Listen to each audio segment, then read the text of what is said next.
వివరణ. ఉందా? గురుగారు, ఈ ఈ ప్రపంచంలో ఉంటూ నేను చేస్తున్నాను అని అనుకోవటం, అదిగో ఆ రైలు పెట్టెలో ప్రయాణం చేసేవాడు లగేజీ నెత్తిన పెట్టుకున్నట్టుగా అని చెప్తున్నారు గురువుగారు ఇక్కడ. ప్రపంచంలో ఉంటూ అన్నావు. గురుగారు. ప్రపంచంలో చెప్పింది ఆ ప్రపంచం. ఆహా, లేదు. కాబట్టి ప్రపంచంలో నీ ఉన్నావని ఏ విధంగా కన్ఫర్మ్ చేస్తున్నావు? ఉమ్. ఈ ప్రపంచంలో ఉంటూ ఆ, అంటున్నారు గురువుగారు. ఉంటే ఏమైంది? ప్రపంచంలో ప్రపంచంలో ఉన్నావా, కలగంటున్నావా, నిద్రిస్తున్నావా అన్న పాయింట్ కాదు ఇక్కడ. నేను చేస్తున్నాను. నువ్వు గురువుగారు. ప్రపంచం అంటున్నావా ఆ మాట? అది కాదు ముఖ్యం ఇక్కడ. ఉమ్. డో- ఉమ్. నేను చేస్తున్నాననేది ముఖ్యం. అందుకని ఆ రైలు పెట్టే లగేజ్ గురించి చెప్పారు. గురువుగారు. ఇప్పుడు ఆ, సృష్టిని ఎవరు నడిపిస్తున్నారో ఎవరికీ తెలియదు.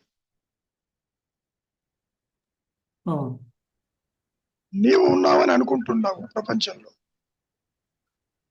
అదే అంటారు మహర్షి, నీవు ప్రపంచంలో ఉన్నావా, నీలో ప్రపంచం ఉందా? That has to be sorted out. Um. సామాన్యంగా ఏమనుకుంటావు? సంసారంలోనే ఉన్నాను, జగత్తులోనే ఉన్నాను, అమెరికాలో ఉన్నాను, ఆస్ట్రేలియాలో ఉన్నానని అనుకుంటున్నావు. గురువుగారు. అవును. ఇంతకీ అనుకునేవాడు ఉన్నాడా? అది ప్రశ్న. వాడు గనక ఉంటే ప్రపంచంలో ఉన్నాను అనొచ్చు. వాడి ఉనికి ప్రశ్నార్థకం ఇక్కడ. అంతేకాదు, తాను కర్తను అనుకుంటున్నాడు. ఇక్కడ పెద్ద వచ్చిన సమస్య. ఆ. నేను మోస్తున్నాను ఈ సంసారాన్ని, నేను అనుభవిస్తున్నాను, నేను సంపాదిస్తున్నాను, నేను చేయకపోతే ఎవరు చేయరు. అందుకని చెబుతున్నారు మహర్షి, రైల్లో ప్రయాణం చేస్తూ ఆ లగేజ్ని పక్కన పెట్టకుండా నెత్తిన పెట్టుకుని ప్రయాణం చేసేవాడు కర్తృతో కూడుకుని ఉంటాడని చెప్తాం. ఉమ్. ఏమైనా అర్థమవుతుందా? గురుగా, అంటే రైల్లో వాడు ఎట్టయితే నెత్తిన పెట్టుకుంటున్నాడో వీడు కూడా ఇక్కడ కర్తృత్వాన్ని నెత్తిన పెట్టుకుంటున్నాడు. మైక్ దగ్గరగా ఉండు. ఇదిగో గురువు. మా కార్తీక్, ఆ, ఈ will throw some more light. చెప్పు నాయన రవి, చదువు, మొత్తం చదువు.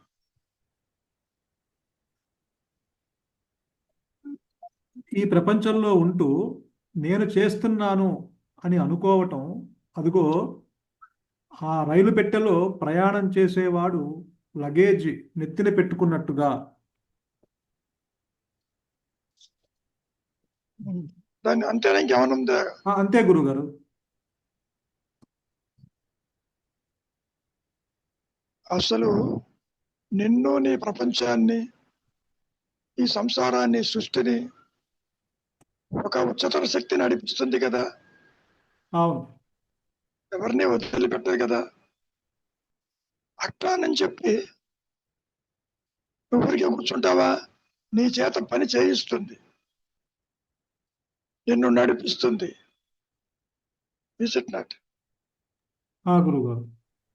నేను చేస్తున్నాను అని నువ్వు ఎందుకు అనుకుంటున్నావు? ఆ హయ్యర్ పవర్ యొక్క స్థితి నీకు అర్థం కావటంలే. అందుకని ఆ రైల్లో పోయేవాడు పెట్టిన ఎత్తున పెట్టుకు ప్రయాణం చేస్తే ఎలా ఉంటుందో ఆ రైలుకు వచ్చినటువంటి యొక్క బరువుని నువ్వు తగ్గించవు అని చెప్ప. ఇది అర్థం చేసుకోవడం చాలా కష్టం. గురుగారు. నేను చేస్తున్నాను అనుకునేవాడు, నేను ఒక పనిముట్టిని, హయ్యర్ పవర్ నా చేత చేయిస్తుంది అన్న భావనకి రాలేడు. అంత తేలికైన పని కాదు అది. Is it not? ఏమైనా గురువు గారు అవును. ఎందుకంటే రైలు ఎలా మీద చెప్తా వాడు ఎట్లా నెత్తిన పెట్టుకున్నాడో ఈ కర్తృత్వాన్ని వీడు నెత్తిన పెట్టుకుంటాడు. కర్తృత్వమే కాదు, కర్మలు అన్ని నెత్తిన పెట్టుకుంటున్నావుగా. గురువు. నేను చేస్తేనే అవుతుంది అంటున్నావుగా. Is it not? అంటే అవును. గురువుగారు ఇక్కడ డెస్టినీలో ఉంటేనే కదా ఆ కర్మ, ఆ ఉच्चतर శక్తి నా చేత చేయిస్తుంది. అమ్మా, డెస్టినీ అంటే ఏంటో నీకు తెలియదు, తెలీదు. మరొక ఉంటుందో నీకు తెలియదు, నీ అవును, పుట్టుక వచ్చిందో తెలియదు, ఎప్పుడు పోతావో అవును. తెలియదు. ఇది తెలియకపోయినా నేను ఆ, కర్త లేదా? అవును, నేను చేస్తున్నా ఇది అనుకుంటా. ఈ పాయింట్. ఉమ్, ఆయనకి ఏ తప్పు లేదు, నేనే పెద్ద సంపదను అన్నాడు అక్కడ. అవును, తాను చేసే ప్రతి పని ఐఎమ్ ది డూయర్, నేను కర్తని. నువ్వు కర్తవని ఎందుకు అనుకుంటావు? మహాకర్త ఈశ్వరుడు. అంతటి ధైర్యం ఉండదమ్మా జీవుడికి. ఆ, అంతా ఆయనే చూస్తాడని చెప్పి కాసేపు ఊరికే చూద్దాం, కూర్చోలేవు. గురువు గారు. అంటే శరణాగతి కంప్లీట్ శరణాగతి అంటే అప్పుడు ఆ అనుగ్రహంతో ఆ అమ్మా, చేయించేవాడు వేరే ఉన్నాడు అనేది అర్థం అవుతుంది కదా గురువు గారు. అర్థం అవటానికి నువ్వు ఉండవు అక్కడ. శరణాగతిలో గురువు గారు. ప్రహ్లాదుడు పూర్ణ శరణాగతి అయినాడు, అవునా కదా? అవును, అవును. తీసుకెళ్ళి నిప్పుల్లో పడేసిన, నీళ్ళల్లో పడేసిన, ఏమన్నా ఒక మాట అన్నాడా? ఏం లేదు. విషం తాగించాడు, తాగాడు, నాకేం మంటల్లో పర్వాలేదు. వేశాడు. మరి అక్కడ కర్తృత్వం ఉంది? అక్కడ లేదే. లేదు, లేదు. అబ్బా, ప్రహ్లాదుడి యొక్క జీవితం పూర్ణ శరణాగతికి నిదర్శనం. అది కథే గురువు గారు. కావచ్చు, అవును ఫ్యాబ్రికేషనే గురువు గారు, కరెక్ట్. మైథలాజికల్ కావచ్చు. అది పాయింట్. కరెక్ట్. కాబట్టి శరణు జొచ్చడం అనేది అంత తేలిక పని కాదు. కర్తృత్వం వదులుకోవడం, శరణాగతి కూడా రెండు ఒకటే. అంటే కర్తృత్వం గురుగారు ఇక్కడ వాసనల వల్ల అది శరణాగతి పొందలేకపోతానా? అమ్మా, వాసనలు ఆ, జ్ఞానికి అజ్ఞానికి ఉంటాయి. ఆ, పుట్టు జీవికి ఉంటుంది వాసన, కోరికలు, ఆ, బంధ. ఆ, తేడా ఏమిటి అంటే కర్తృత్వము, కర్తృత్వ రహితము, అదొకటే తేడా. గురువు గారు. అవును, నేను కర్తనే అనుకుంటాడు సామాన్యుడు. అవును. కర్త ఈశ్వరుడు అనుకుంటాడు, మూలము ప్రకాశించిన కాసేపు జ్ఞాని అను. మరి అక్కడ నీకు ఇంట్రెస్ట్ జ్ఞానులు జ్ఞానులు. మీరు అసలు జ్ఞాని అజ్ఞాని లేరు అంటారు, ఉన్నది జ్ఞానం అంటారు. నువ్వు అన్నట్టే జ్ఞాని అన్నావు అనుకో, వ్యక్తిత్వంతో ఆత్మను తెలుసుకుంటే జ్ఞాని అవుతాడు. కరెక్టే గురువు గారు. హృదయాన్ని తెలుసుకుంటే అజ్ఞానమైనవుగా. అవును, అవును, అవును, అవును. కాబట్టి ఇండివిజువల్ రియలైజేషన్ కానీ, ఇండివిజువల్ ఒకడు ఉంటాం కానీ జరగదబ్బా. గురువు గారు. కానీ ఈ లేని వాడికే ఇన్ని తిప్పలు. ఎందుకని? కర్తృత్వం వల్ల. గురువు గారు. కర్తృత్వం లేకపోతే హాయిగా ప్రహ్లాదులాగా ఉండొచ్చు, అవును, శాంతిగా ఉంటుంది. ఏమన్నా ఉందా నాయన రవి? గురువు గారు, ఇంకేమన్నా ఉందా? అది నిన్న మీరు ఒకటి పంపించారు, శంకరులది మండల మిశ్రది, అది కరెక్ట్ గా ఇక్కడ సరిపోయింది గురువు గారు. అంటే ఆ చిన్న పిండమే ఒక వాడు తండ్రి వేషం వేస్తాడు, మామ, ఆ, కొడుకు, ఇలా ఇది ఇన్ని రకాలుగా ఆ, నువ్వే ఇన్ని రకాలుగా చేస్తున్నావు అంటే ఆ చిన్న పిండమే ఇన్ని రకాలుగా మారింది. అండపిండ బ్రహ్మాండం సృష్టించే, పోషించి లయం చేసేది ఆ ఆ పరమాత్ముడికి అన్ని ఎందుకు కాకూడదు అంటారు. కాబట్టి తాను డిఫరెంట్ రోల్స్ బాగా అర్థమైంది. గురుగారు, అవును. లేదు ఎవరికి తెలియదు. అవును. మరి ఆ ఉच्चతర శక్తి అన్ని రోల్స్ ప్లే చేస్తుందంటే నువ్వు కొంచెం ఆశ్చర్యపడతావు. అంటే అన్ని రోజులు అని కాక the self that does everything అంటారు కదా గురు. అది ఇక్కడ కరెక్ట్ గా శంకరులు చెప్పిన, రమణ చెప్పిన అట్లా మ్యాచ్ అయింది. ఏమంటా మళ్ళీ చెప్పు. అదే అంటే ఆ మామూలు పిండమే ఇన్ని చేస్తుంటే అండపిండ బ్రహ్మాండాన్ని సృష్టించి లయం చేసి పోషించేది అది the self that does everything అన్న, అది కరెక్ట్ గా యాప్ట్ అయింది అంటున్నారు గురువు గారు. దాన్ని అర్థం చేసుకోవటం ఎంత కష్టం. ఆ, సృష్టికర్త ఉన్నాడు అనుకుంటే బాగానే ఉంది, ఆ, అతడు నడిపిస్తాడు అనుకుంటున్నా. నీవు ఈ లోకాన్ని మార్చాలనుకుంటున్నావు. ఎందరో వచ్చారు మహర్షి దగ్గరికి, ప్రపంచంలో శాంతి కలపాలని. ముందు నువ్వు ఎవరో తెలుసుకో, ప్రపంచం శాంతి తర్వాత చూద్దుగాను అన్నాడు. గురువు. సృష్టికర్త చూసుకోమన్నాడు. అవునవును. ఉమ్. అవునవును. అంటే ఇటు ఉనికి లేని వాడికే ఈ ఇంత కర్తృత్వం ఉన్నది.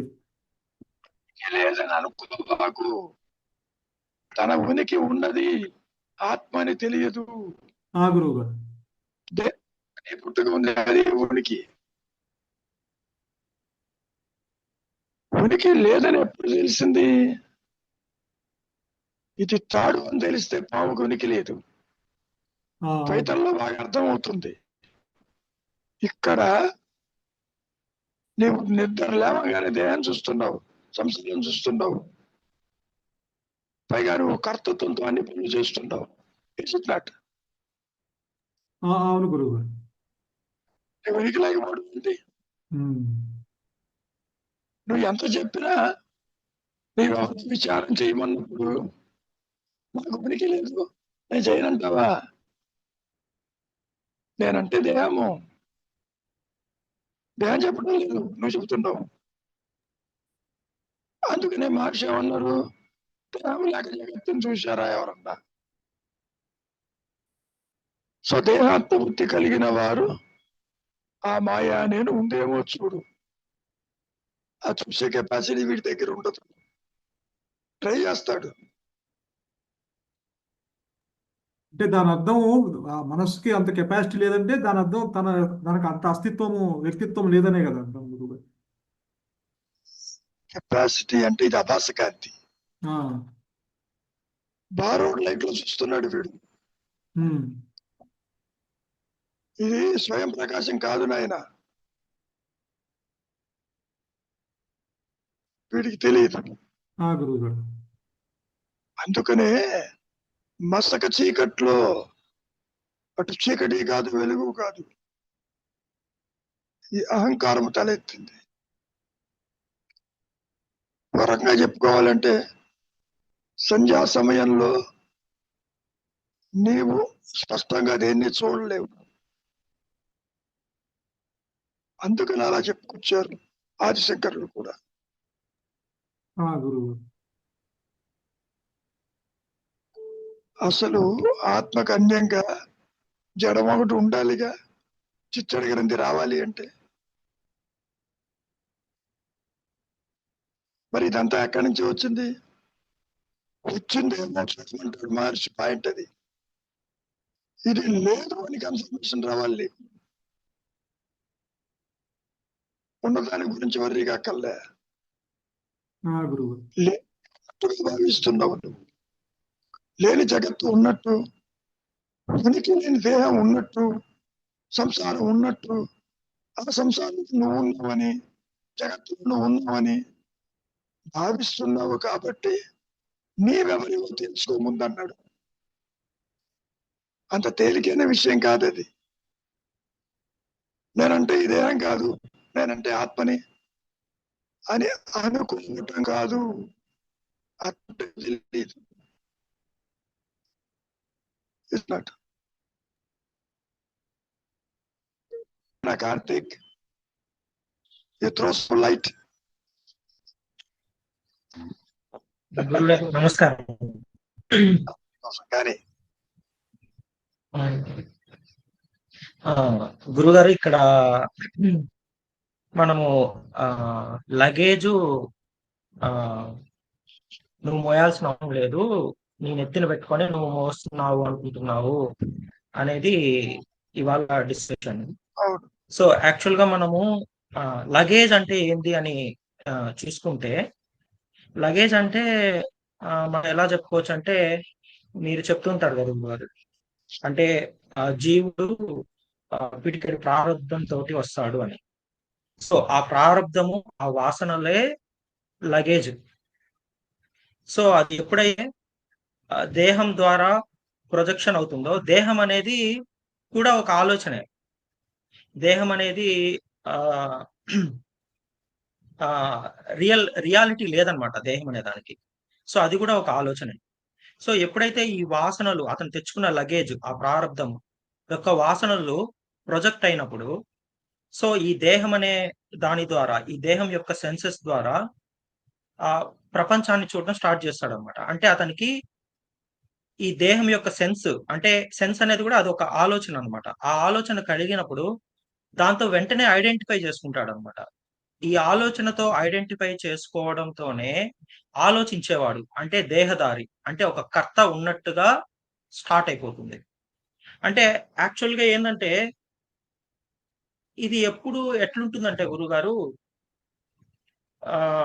ఒక డ్యుయాలిటీ ఏర్పడిపోతుంది అనమాట. అంటే ఇప్పుడు దేహం అనేది ఒక ఆలోచన, ఆ ఆలోచన వల్ల ఆలోచించేవాడు వచ్చినట్టుగా ఒక కల్పన అనమాట. సో ఆలోచన వేరుగా, ఆలోచించేవాడు వేరుగా ఉన్నట్టుగా ఒక భ్రమ, అంటే ఒక డ్యుయాలిటీ అనేది క్రియేట్ అయిపోతుంది. సో ఈ ఆలోచించేవాడు అంటే ఇప్పుడు వాడేందంటే, ఈ దేహం ఆలోచన కాబట్టి ఆ ఆలోచన నేను అని ఐడెంటిఫై చేసుకోవడంతో వాడేందంటే ఈ దేహము నాది అనే భావనలోకి వెళ్ళిపోతాడు అనమాట. సో ఆటోమేటిక్ గా వాడికి ఆ కర్తృత్వ భావన అనేది, ఆ కర్త, నేను కర్తని, నేను ఈ దేహాన్ని అనే భావన వాడికి ఆటోమేటిక్ గా స్టార్ట్ అయిపోతుంది. సో ఎప్పుడైతే ఈ డ్యుయాలిటీ అనేది స్టార్ట్ అయిపోయిందో, ఆ తర్వాత ఈ సెన్సెస్ ద్వారా ప్రొజెక్ట్ అవడంతో, ఈ ప్రపంచాన్ని వీటినన్నిటిని చూడడంతో, సో అతను ఏంటంటే అతను ఒక సపరేట్ ఎంటిటీ లాగా, ప్రపంచం తనకి సపరేట్ గా ఉన్నట్టుగా భావించుకొని దీంట్లో సర్వైవల్ అవ్వడం కోసం అతను ఏంటంటే అతని ప్రయత్నాలు స్టార్ట్ చేస్తాడు అనమాట. ఇవన్నీ కూడా ఆలోచనలే మళ్ళీ. సో ఒక్క ఆలోచన పుట్టింది, అదొక చైన్ రియాక్షన్ లాగా, ఇంకా ఒక ప్రవాహం లాగా కొట్టుకుపోతుంది అనమాట. సో వీడేందంటే ఈ ఈ ప్రతి ఒక్క ఆలోచనతో ఒక కర్త అప్పటికప్పుడు జనరేట్ అవుతున్నాడు అనమాట. అంటే అతను మనం పరిశీలిస్తే అతను కన్సిస్టెంట్ గా, ఒక స్టడీగా ఒక కర్త ఉన్నాడా అనేది చూస్తే అలా లేదు. అంటే ఇప్పుడు ఒక కోపం అనే ఆలోచన వచ్చినప్పుడు అతను కోపదారి అవతారం ఎత్తుంది అనమాట. బాధ అనే ఆలోచన వచ్చినప్పుడు బాధపడేవాడిగా తయారవుతున్నాడు. జెలసీ వచ్చినప్పుడు అసూయ పడే వాళ్ళలాగా తయారవుతున్నాడు. దీంట్లో ఏది నువ్వు అంటే ఇది మారిపోతూనే ఉందన్నమాట. సో ఇతని ప్రయత్నం అంతా ఏందంటే, ఏమైపోతుందంటే ఒక కర్త ఉన్నాడు అనుకోవడం వల్ల ఇతను ఏం చేస్తాడంటే జడ్జి చేయడం స్టార్ట్ చేస్తాడు. ఇది మంచిది, ఇది చెడ్డది, ఇది పెయిన్, ఇది ప్లెజరు. సో ఇట్లా జడ్జ్ చేయడం వల్ల అంటే డ్యుయాలిటీ అనేది స్టార్ట్ అయిపోయింది.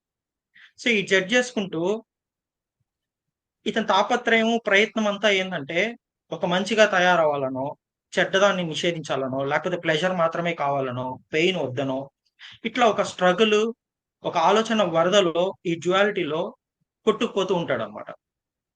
సో ఎప్పుడైతే ఈ ఆలోచనకి, ఆలోచించే వాడికి అవి రెండుగా లేవు, రెండు ఒకటేను అని తెలిసినప్పుడు ఆ డ్యుయాలిటీ అనేది ఎగిరిపోతుంది. సో ఎప్పుడైతే ఆ డ్యుయాలిటీ ఎగిరిపోయిందో అతనికి ఆటోమేటిక్ గా ఆ కర్తృత్వ భావన అనేది గాన్.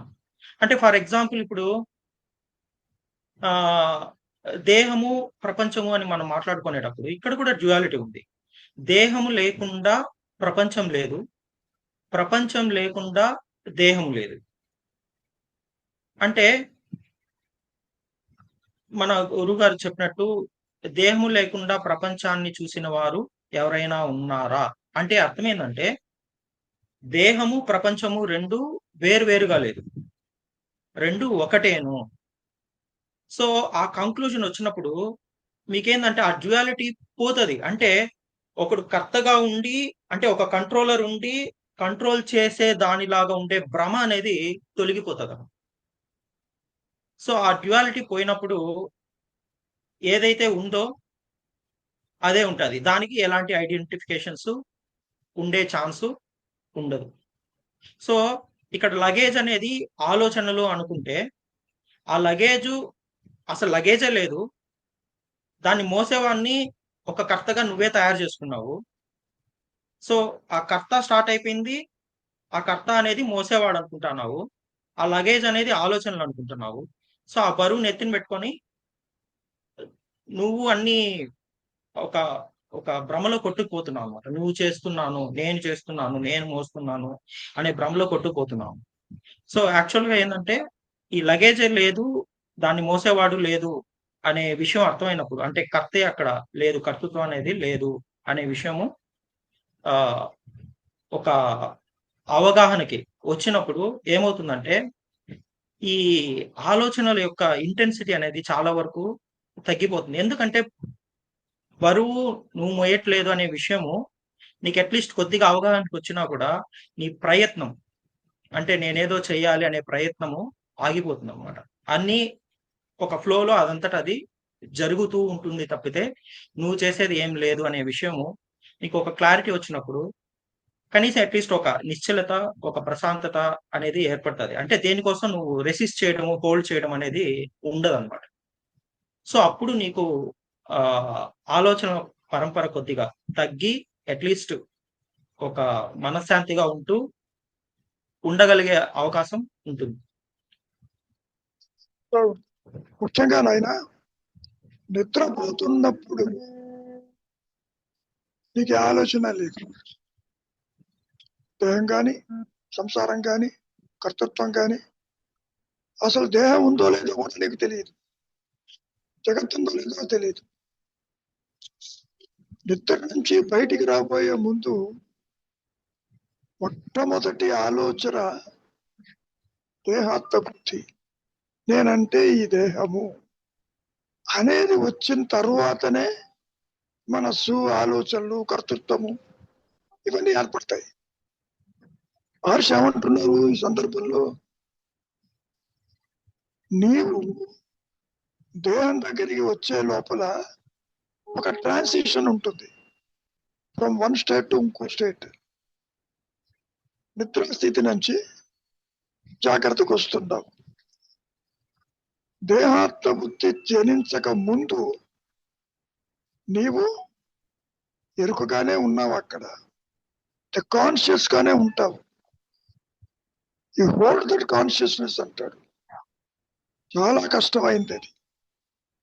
అది ప్రకాశించిన తర్వాత హోల్డ్ చేయడం తేలిక. అంటే కన్ను మూసి కన్ను తెరిచే లోపల బుద్ధి వచ్చేస్తుంది. ఆ తర్వాత ఇంద్రియాలు పనిచేస్తాయి. ప్రపంచాన్ని చూస్తాం, ఇతరులను చూస్తాం. చూసేది ఎవరు? దేహాత్మ బుద్ధి జనించిన తర్వాతనే అహంకారం, వ్యక్తిత్వం వస్తుంది, లేకపోతే రాదు. వ్యక్తిత్వం ఉండి వస్తుందా, అసలు లేదా అంటే ది ఆన్సర్ ఈజ్ అసలు లేదు. మరి ఈ మాయలో ఏ విధంగా ఈ జీవుడు వస్తున్నాడు అన్నప్పుడు నువ్వు చెప్పావే, పిడికెడు ప్రారంభంలో అవి తెచ్చుకున్నటువంటి యొక్క వాటిని అనుభవించడానికి ఆ higher power is the facilitator. అది ఫెసిలిటీ చేస్తుంది నీకు. నువ్వే సృష్టించక్కర్లే, నీలో కోరిక ఉండాలే గాని ప్రపంచంలో ఏ జీవుడు కానీ రావచ్చు ఇక్కడికి. సో సృష్టించేదంతా కూడా హయ్యర్ పవర్, దేహంతో నీకేం సంబంధం లేదు. దేహం ఆలోచన, కానీ దేహానికి మెయింటెనెన్స్ కావాలిగా, తిండి కావాలిగా, పెరగాలిగా, మరి గాలి కావాలి కదా, ప్రాణశక్తి కావాలి. ఇవన్నీ ఈ అహంకారం చేయలేదు, అది ఆయన చేసి పెడుతుంటాడు అక్కడ. ఇదే మాట అంటారు మహర్షి, నువ్వేదో గాలి పీలుస్తున్నావు అనుకుంటున్నావు, it is the God who takes breath with you. అంటే కాన్షియస్నెస్ అది పీలుస్తుంది లోపల గాలి, నువ్వేం చేయటంలే. It is that higher power, అంటే యూనివర్సల్ కాన్షియస్నెస్ ఒకటే ఉంటుంది నాయన. అది మాయలో అంతటా స్ప్రెడ్ అయి ఉంటుంది, మాయ అంతా కూడా. అది నడిపిస్తుంది ఏ విధంగా ఉండాలి, ఏ విధంగా చేరాలి. నీకు ఆప్షన్ లేదు ఇక్కడ. ఇక్కడ ప్రారంధము, రావటము, జీవుడు, ఇది కూడా ఒక ఫ్యాబ్రికేటెడ్ థియరీ. ఇది జీవుడే లేదంటే ఇక ప్రారంధం ఎక్కడ? జీవుడు ఒక ఊహా వస్తువు అన్నారు మహర్షి, ఆది నుంచి తృణీకరించబడింది అన్నారు. అటువంటప్పుడు కర్త ఏమిటి, కర్మ ఏమిటి, జన్మ ఏమిటి? చాలా విచిత్రంగా ఉంటుంది.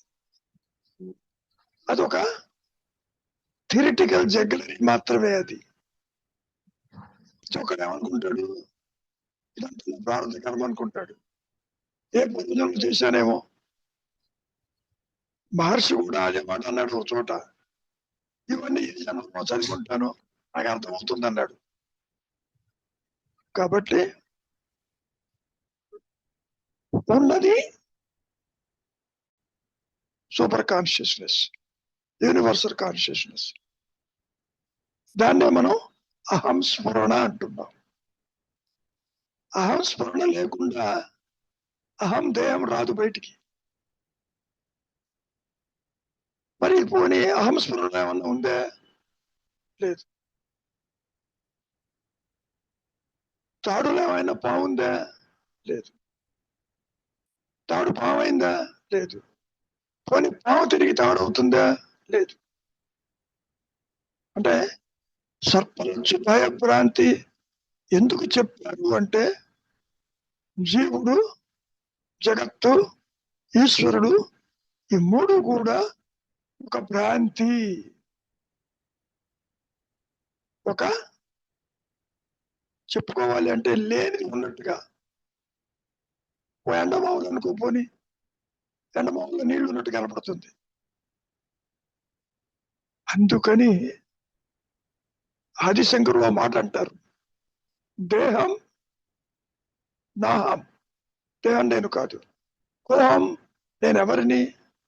సోహం, ఏదైతే హయ్యర్ పవర్ ఉందో అది నేను అని చెప్పి వదిలిపెట్టారే గాని ఈ మాయలో ఏ ఒక్కరికి ఆ హయ్యర్ పవర్ ని అందించరు. అది చూసుకుంటుంది. శంకరులైనా, మహర్షులైనా, ఎవరినైనా సరే. కనుక ఈ కర్మ సిద్ధాంతము, జన్మ సిద్ధాంతము ఇది మనస్సు కల్పించుకున్నదే తప్ప with reference to the higher power no creation. ఇది నా అనుభవం. ఇది ఎటు పోయిందో కూడా తెలియదు, కానీ నువ్వు ఉంటావు. A centre without any circumference, it's unexpanded consciousness. అది జ్ఞానవృత్తితో చూస్తున్న సంగతి నా చిన్నతనంలో నాకు తెలియదు. మహర్షి చెప్పిన మాటనే కొరిలేట్ చేశా. తన ఉనికిని తెలుసుకోగల సామర్థ్యం ఒక హయ్యర్ పవర్కే ఉంటుంది. దాన్నే పరమాత్మ అంటాము, దేవుడు అంటాము, భగవంతుడు అంటాము. నువ్వు ఏ పేరన్నా పెట్టుకో, అది నడిపిస్తుంది యాక్చువల్గా. పోనీ అదేమన్నా కర్త అంటే అది మహాకర్త అన్నాడు మహర్షి. చేసేది అది, నువ్వు చేస్తున్నావని అనుకుంటావు.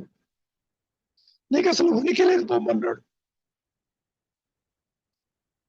ఆ ఉనికి లేని వాడికి ఇన్ని శాస్త్రాలు, ఇన్ని బోధలు, ఇన్ని యోగ మార్గాలు, చాలా విచిత్రంగా ఉంటుంది నాయన.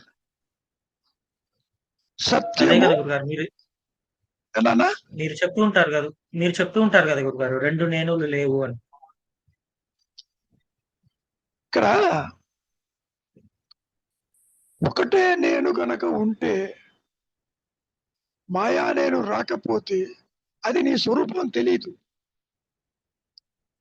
మాయ రావాలి, దేవత్వ బుద్ధి జనించాలి, ఇది అసత్యమని అది ప్రకాశించాలి, అప్పుడు తెలుస్తుంది.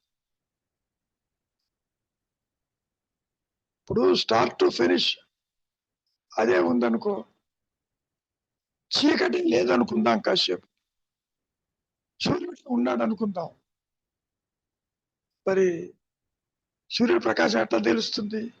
చీకటి ఉంటే కదా సూర్యుడి యొక్క ఇది కనపడేది. అందుకని అన్నారు మహర్షి, శిశువుగా జన్మించక తప్పదు ఫర్ రియలైజేషన్. ఈ రియలైజేషన్ అనేది జీవుడికి కాదు నాయన. The realisation is for the self, by the self, to itself. మరి దానికి రియలైజ్ అయితే నీకు ఉపయోగం ఏంటి? ఆ మనోడు అడిగారు, నువ్వు అనుకుంటున్నావా, అనుకుంటున్నావా, ఉండమన్నాడు. అట్లా చెప్పుకొచ్చారే తప్ప సత్యముని ప్రకాశింప చెయ్యగలిగిన సామర్థ్యము ఈ మాయలో దేనికి లేదు. మాయ సాగిపోతూ ఉంటుంది, జనం పోతూ ఉంటారు,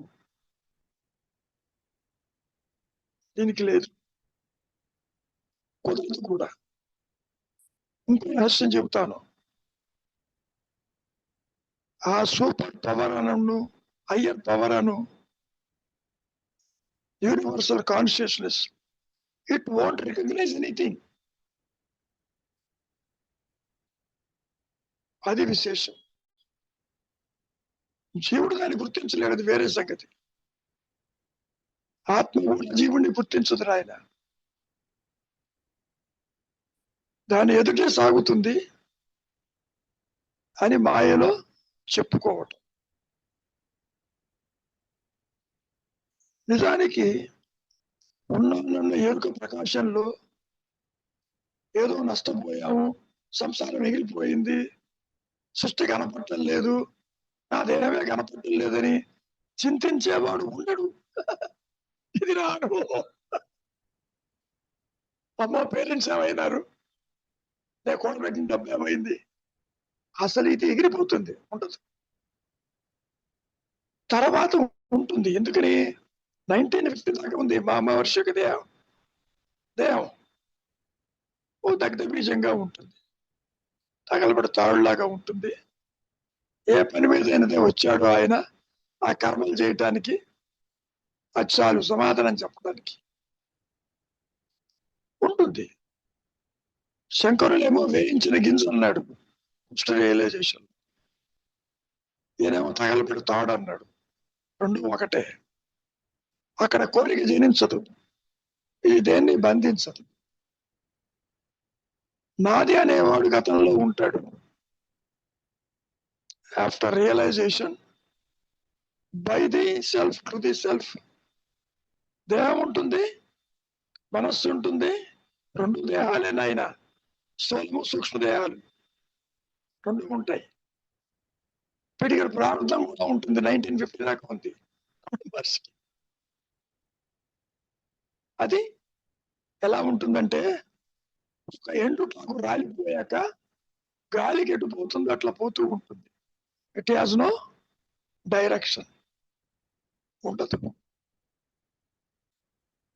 దానికి నువ్వు కర్మను ఏదన్నా పేరు పెట్టుకో, కర్త లేని కర్మలు జరుగుతాయి. అందుకనే అకర్మ అన్నాడు మహర్షి. ఓకే, జీవుడి చేతిలో ఏదీ లేదు. ఇది అర్థం చేసుకుని తాను ఒక పనిముట్టు అనుకుని కర్మ లాక్కుపోతూ ఉంటుంది. నీకు ఆలోచన వచ్చింది అంటేనే, కర్మలు ఉంటేనే ఆలోచన వస్తుంది, లేకపోతే రాదు. కర్మ అంటే పిడికడి ప్రారంభం. జరగవలసిందే, నీకు ఇష్టం ఉన్నా లేకున్నా అది జరిగి తీరుతుంది. నువ్వు వద్దంటే ఆగదు. అందులో ఎడిషన్స్ కానీ డిషన్స్ కానీ ఉండవు నాయన. నిమిషం అది జ్ఞానికి అజ్ఞానికి కూడా ఒకే రకంగా సాగిపోతుంది. పుట్టిన ప్రతి జీవికి ఈ మాయలో కర్మ ఉండి తీరుతుంది. కృష్ణ పరమాత్మకు సైతము కర్మ వెంటాడింది. బోయవాడి బాణంతో కాళ్ళు గుచ్చుకుని దేహం చాలించాడు. Is it not? ఇదంతా మాయలో చెప్పుకునే కొన్ని ఉదాహరణలు. నిజానికి ఉన్నది కాన్షియస్నెస్, లేనిది సృష్టి. సృష్టి అంటే అర్థం ఏంటి? జీవుడు, జగత్తు, ఈశ్వర భావాలు లేవు, ఎరుక మాత్రమే ఉంది. ఆ ఎరుకే నీవు, నీవే ఆత్మవి, నీవే ఆత్మ అంటుంటాడే మహర్షి. అది తాను తెలుసుకోలేడు. ఆ ప్రకాశంలో నువ్వు లేకుండా పోతావు, అది సంగతి. దానికి నువ్వు రెడీగా ఉండాలి. అదే ప్రిపేర్నెస్ అంటే, అదే శరణాగతి అంటే, అదే కర్తృత్వం అంటే. ఇక్కడ ఎఫర్ట్ అంటూ ఏది ఉండదు. నీ ఎఫర్ట్ ఏమీ చేయకుండా ఉండటానికి ఎఫర్ట్, థాట్ ఫ్రీకి ఎఫర్ట్. అంత మాత్రం చేతి ప్రకాశించదు. గీతలో కూడా మహావాక్యం చెబుతాడు, మనము నిరోధము ఆత్మప్రకాశని దారి తీసుకో. కనుక ఆందోళన పడక్కల్లా. Leave it to the higher power, that will take care. నిన్ను ఉంచాలా, తుంచాలా, పెంచాలా, నీ ప్రోగ్రామ్ లేదున్నప్పటికీ don't bother, that will take care. అదే శరణాగతి. తెచ్చుకున్న డెస్టినీ మారుతుందా అంటే మారుతుంది. Creator can change anything. ఆ ఉదాహరణ కూడా చెప్పాడు మహర్షి. ఒక టెంపుల్లో ఒక ముత్యాల పల్లకి వచ్చిందిట. ఎవరు పెట్టారు ఇక్కడ అన్నారట. సృష్టికర్తకి ఈ యూనివర్సెస్ క్రియేట్ చేయగలిగింది ముత్యాల పల్లకి ఒక లెక్క అంటాడు Maharshi. That will take care, one need not worry. వ్యక్తిత్వ నాశము అంటే థాట్ ఫ్రీ, కర్తృత్వ నాశము అంటే థాట్ ఫ్రీ. ఆలోచనే మనిషిని బంధిస్తుంది. ఆలోచనే కర్తృత్వము. ఆలోచన రహితమే ముక్త స్థితి అని మాయలో చెప్పుకోవచ్చు.